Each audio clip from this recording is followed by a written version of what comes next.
People with obesity in the Middle Ages were not treated in a single, uniform way. Their experience depended entirely on status, wealth, and visibility. Body size was not judged by modern medical standards.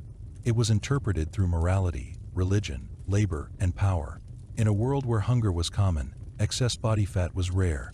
Most people struggled to consume enough calories to survive heavy labor. Thinness was normal. Weakness was feared. Against this backdrop, a large body stood out immediately. It invited interpretation, sometimes admiration, often suspicion. For the poor, obesity was almost non-existent. Physical labor burned calories relentlessly. Food was limited, seasonal, and monotonous. A peasant with excess weight would have been an anomaly, and if it existed, it likely reflected illness, injury, or reduced mobility rather than abundance. Such individuals were not mocked for size alone, but they were vulnerable. Inability to work was dangerous. A body that could not labor risked starvation regardless of its shape. Among the wealthy, obesity carried a different meaning. Nobles, clergy, and merchants had access to richer diets: meat, bread, ale, wine, sugar, fats. For them, size could signal prosperity. A large body suggested access to resources, leisure, and authority. In some contexts, it was a visible marker of success. Portraits from later medieval periods sometimes emphasize fullness deliberately, presenting it as evidence of status. But this admiration was fragile. Medieval thought was deeply moral. The body was seen as a reflection of the soul. Excessive food, pleasure, or flesh invited scrutiny. Obesity was often linked to gluttony, one of the 7 deadly sins. Sermons warned against overindulgence. Clergy criticized those who ate beyond necessity while others starved. A fat body could quickly become a moral accusation. Medical theory reinforced this tension. Medieval medicine was based on the balance of humors. Excess flesh was interpreted as imbalance: too much moisture, too much phlegm, too much indulgence. Obesity was not seen as neutral. It was a condition to be corrected, often through diet, purging, or bleeding. Treatment focused on restraint, not compassion. Ridicule existed, but it targeted behavior more than appearance. Satire mocked fat figures as lazy, greedy, or foolish. Literature used large bodies symbolically to represent excess and moral weakness. But this ridicule was selective. It landed hardest on those who violated expectations. A fat monk drew more criticism than a fat noble. Hypocrisy mattered more than size. Public shame was not automatic. There were no weight-based laws. No systematic punishment for obesity. But social judgment was constant. A visibly obese person could become a subject of gossip, especially if their role demanded discipline: priests, officials, judges. Their bodies were read as evidence of internal failure. Women experienced this differently. Female bodies were judged through fertility, modesty, and control. Excess weight could be interpreted as lack of restraint, but also as health, depending on context. There was no consistent standard. What mattered was conformity to expected roles. A woman whose body drew attention too thin or too large risked suspicion. Importantly, medieval society did not medicalize obesity as a disease in the modern sense. It moralized it. The problem was not health outcomes, but self-control. A large body suggested imbalance of character, not metabolism. Yet reality was more complex than doctrine. Some obese individuals held power, wealth, and respect. Their size did not erase authority. Others lived quietly, unremarked, especially if their status protected them. Obesity alone did not determine fate. It modified perception. What medieval people feared was not fat, it was excess without justification. In a world built on scarcity, visible abundance always demanded explanation. And that explanation was rarely kind. Perception of obesity in the Middle Ages hardened as soon as behavior entered the discussion. A large body that remained silent, obedient, and socially invisible attracted far less attention than one that challenged expectations. Obesity became a problem not when it existed, but when it disrupted order. Nowhere was this clearer than within the church. Clergy were expected to embody restraint. Their bodies were meant to reflect discipline, moderation, and spiritual focus. When monks, priests, or bishops were visibly obese, criticism intensified. Sermons, satire, and reformist texts used fat clergy as symbols of corruption. Their bodies became proof that the institution itself had failed. Excess flesh was treated as excess sin made visible. Monastic rules explicitly addressed eating. Portions were regulated. Fasting was enforced. Overeating was punished. When a monk grew fat, it suggested rule-breaking, hypocrisy, or weakness. In this context, Obesity was not private, it was institutional embarrassment. Yet even here, enforcement was uneven. High-ranking clergy often escaped consequences. Wealth insulated bodies. Authority reframed excess as entitlement. A fat abbot might be criticized in writing but rarely removed in practice. Power softened moral judgment. Among the laity, public life determined exposure. Merchants who grew fat from success were often tolerated, even respected, as long as they maintained generosity and civic duty.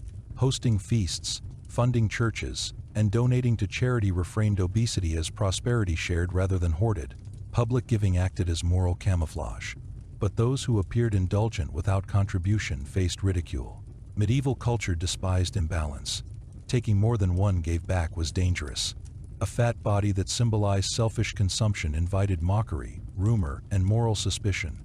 Medical responses to obesity reflected this moral framework. Physicians prescribed diets of restraint, lighter foods, reduced portions, less wine, more movement. Treatments emphasized self-control rather than care.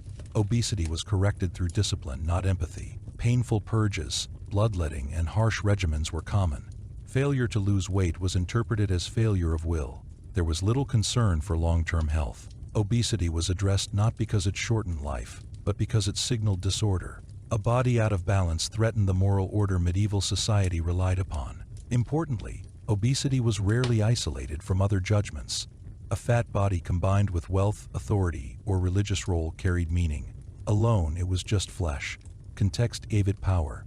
This explains why medieval art and literature exaggerated obese figures. Fat characters were rarely realistic. They were symbolic, grotesque representations of greed, corruption, and excess.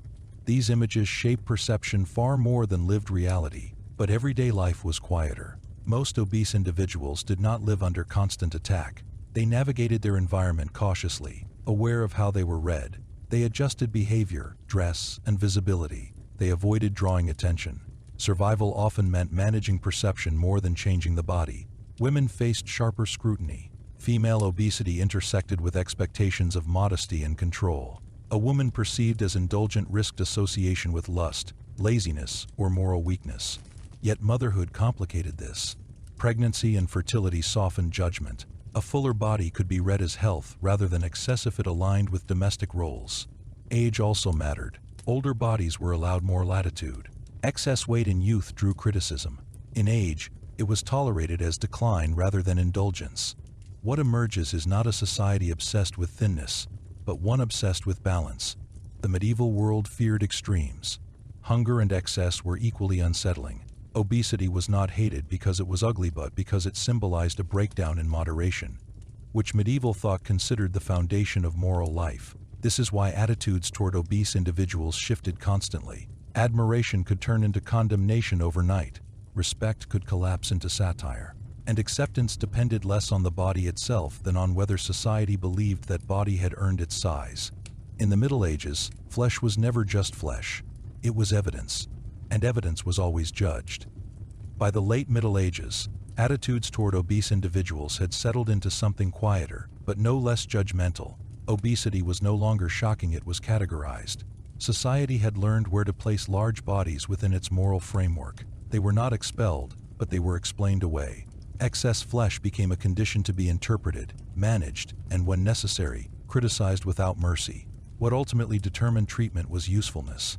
An obese person who remained productive, generous, obedient, or powerful could exist without constant hostility. Their body was tolerated because it did not threaten the system. But when obesity interfered with duty, when a priest preached restraint while visibly indulgent, when an official appeared sluggish, when a wealthy man hoarded rather than shared, judgment intensified. The body became proof of failure. Flesh spoke louder than words. There was no concept of body acceptance. There was only conditional tolerance. Medieval society did not ask whether obesity harmed the individual. It asked whether it harmed order. If it did not, it was endured.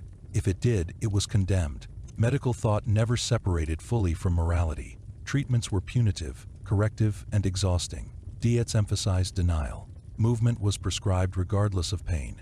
Bloodletting and purging weakened bodies already under strain. These methods rarely helped, but they satisfied a cultural need. Visible effort toward correction mattered more than results. Trying to change was more important than changing.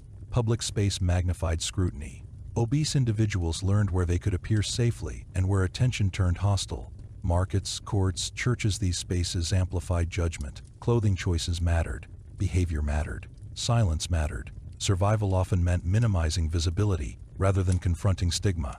What is striking is how rarely medieval sources express sympathy. Obesity was not framed as suffering.